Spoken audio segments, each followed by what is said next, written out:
I think when it comes to building a business, finding a hungry market, fulfilling a need in the marketplace, that is the most important thing. Assuming that you have that, then the next most important thing are people, right? Because I always say that business is simple, but people are complicated. People are complex. When it comes to selling something, providing a service, providing a product to the marketplace, that's easy. That's just sales and marketing. But people, because everyone is different, it's not static, it's always dynamic. So I believe when it comes to building a company, organization, finding the right people, having the right people in place, that's the most important thing. Because in business, the best team wins, period. Because the best team, doesn't matter what happens to the marketplace, the economy, the product, that they will find the solutions. They would be resourceful, and they would always be able to solve problems with the right team and the right culture. I think my hiring philosophy, my leadership style or management philosophy, it's very, very different from most CEOs and business owners. Because you look at most companies, they hire based on a resume. Versus with my organization, even as a global organization, we're growing so rapidly that not a single person on my team, I don't think I've ever even read a resume. None of them submitted a resume. None of them did a traditional kind of approach. That's not how I hire and find good people to join my team. I hire based on attitudes, where there's a saying, you hire for attitudes and you train for skills.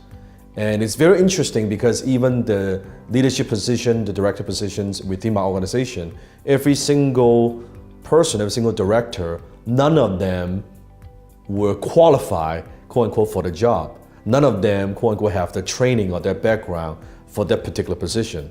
They might come in doing a certain task, and then from there, I could see that they've got potential. Then I give them more and more responsibilities, and then they would kind of rise up to the rank as I could see their attitude, their skills, their capabilities, their desires, their loyalties, and they just do that. And sometimes a lot of people, I have a lot of young people in my organization, and most people, they would see, that's like a kid. How would you give a kid that responsibility or be responsible for millions of dollars of marketing budget? That's not what I see. Shouldn't you hire someone with 10 years of experience and all that? I don't believe in that, because at the end of the day, with what we do, internet, social media, education, business, that things move so fast. I need to be on the pulse, right? I hire millennials where I want to know what they are thinking, right? They make me feel old. They always bring new ideas. I didn't know about that technology. What about that idea? Like, what's hip, what's on trend? If I want to know what young people are thinking, I need to have young people in my organization. So hire for attitude and train for skills. I don't believe in resume. Anybody can write a good resume. Sometimes you see the best people who are at doing interviews, like they give very good interviews, but when you actually hire them for the jobs, they suck. The reason they're good giving interviews, because that's what they do. They're very good during interviews, but when it comes to doing things, getting shit done, they cannot do it. I think the way that I look at people is I don't believe in what they say, or watch what they do. So I like to make people jump through a lot of hoops. Not the traditional hoops about resume, multiple interviews, all that. Let's say example, taking personality tests, giving them certain tasks, see how they perform, maybe even give them certain tasks and jobs to work with people within my organization, just see how they perform, because talk is cheap. Once I know that I'm getting feedback from my team, okay, how is this person? I think he or she is pretty good, okay? Let's give them a little bit more. How are they now? Because everyone is different. Some people, they thrive in a more quiet and calm environment. Some people, they thrive in chaos, right? Some people thrive under pressure. So I want them to see what they crack under pressure, how they react to certain things. Some people, they work better when everything is very systematic. Some people work better when it's a very creative environment. With what we do within my organization, at least, we move so fast that everything we do, especially me as a leader, when something doesn't work, I pivot. So if they're not used to that kind of environment, example is like I compare like an elephant versus a tiger, right? There are organizations that where it takes them 3 fucking months to make a decision. Where from it's layer. That's not the way that we operate. We are very nimble, flexible, quick. So when something doesn't work, we just change it. When something I want to implement, we just do it. So it's very, very fast. And most people are not used to that kind of environment. So we bring people in if they thrive under pressure, they like the challenge, they like to learn, and once they kind of work with us, they will find this is home. Like I like this kind of pace. This is what I've been looking for. Or some people they're like, oh, this is way too stressful. This is too fast for me. I'm too old for this. Then they will leave. So anyone who joins, if it's not a good fit, naturally either they would slow other team members down, and then they would kind of almost push this person away because it's not a culture fit, or that person would just quit. It's not a good fit. It's that kind of organic process. Instead of resume, I like to having people send me a video resume. I like to see people on video, how they sound, and then from there test, give them a lot of hoops to jump through, then work on some projects, see how they perform. And I always look at a person, not the skill set they have, because they could get the skill sets and acquire the knowledge. I look at the attitude, and I would always give people different opportunities and chances for them to excel. And if they do good, I would give them more and more responsibilities.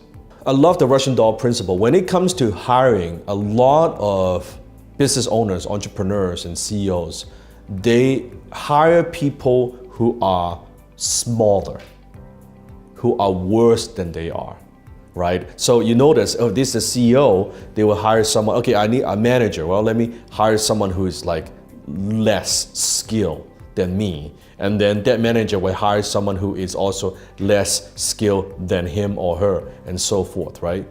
On the other hand, if you hire people that are better than you, bigger than you, you end up a company of giants. If you hire people who are smaller than you, who are less than you, guess what? You end up with a company of dwarfs.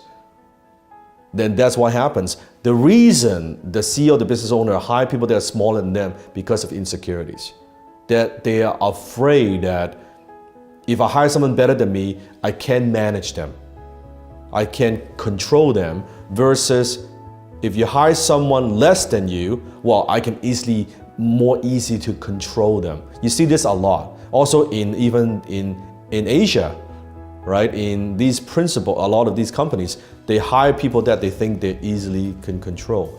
But the problem is, when you do that, the organization doesn't grow. But versus if you hire someone that's better than you, within my company, as the leader, as a CEO, my job is not to make sure that, let's say when it comes to a certain department or certain division, every single director, every single executive, they can do their job better than I do because they have the area of expertise. That's not what a CEO does. A CEO, I'm the visionary. I have to map out the strategic plan for them to execute. That's my job. But my job is not to perform a certain task, better than they do. Think about like the art of war in military terms, an ancient military, that the general is not necessarily the best horseman or the best guy to use the arrow, the archer, or the soldiers on the ground. No, they are the best fighters, but the general is the one that sees big picture. How do I mobilize my troops? How do I mobilize my army? What's the best way to allocate the resources? That's the CEO's job. And that's how the Russian doll principles apply. I think it's very difficult to motivate people. I think a better solution is find motivated people, where I believe culture eats strategy for breakfast. That instead of trying to motivate the people and try to always like push them and motivate them and put up motivational quotes and all of that stuff, I think if you find motivated people, that people who's got that fire, that desire within them, you don't need to motivate them. When you find very good people who are already motivated, then all you need to do is to create the culture, give them the responsibility, give them the authority and power, and then get the hell out of their way and let them do their thing. That's the best. The people are motivated, they will find the answers, they would want to make stuff happen, they would want to grow, they would want to help you grow, not because as a company obligation, it's because it's who they are. And which is a very small percentage of the population, because most people have no desire to grow. Myself, I'm a very self-motivated person. I don't need people to motivate me. I don't need people to pump me up. I am motivated. I get up, in the morning, I go. I'm driven. So I want the same people within my organization to have the same desire versus that I have to push them, motivate them. If we spend so much time trying to motivate your people, then you're not spending enough time getting shit done or moving forward. So find motivated people and then get the hell out of the way. In this very competitive business environment, I think the advantages that we have, or if you want to have that advantage, is not how much, I don't care how much success that we have in the past.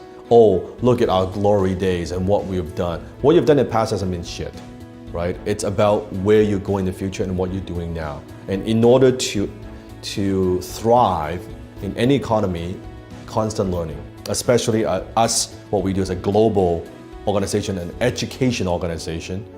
Education learning is extremely critical. So every single one of my members, they know, like one of the things that we do is we would go to training, right? We would invest in training because that's what we do. We are constantly learning. Myself, I invest hundreds and hundreds of thousands of dollars every year in my own education. And I expect, my team members to do the same. So my policy, and this is very different from most organizations, because most organizations, they would, hey, let me send you to training, right? Here's a workshop that will help you improve your skill. Let the corporation pay for all this stuff. I don't do that.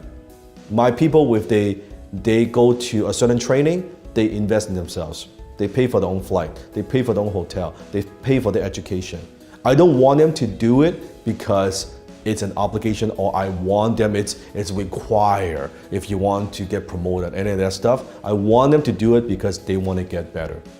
If I invest in my own education, they should do the same. And when they learn new skills and upgrade the skills and be able to perform better, then they'll get compensated. But the learning aspect, I want them to invest, because I know that if they invest in their own education, whatever they pay attention. They'll get more out of it. Versus I know employees, have friends where, oh, here we go, corporation, send me to this training, I gotta go for 2 days of this shit, right? And then I can't wait to get out of the training, I go to the bar, I'll hang out, right? All this shit. How are you gonna learn anything going in with that attitude? It's bullshit. Versus you are there to learn.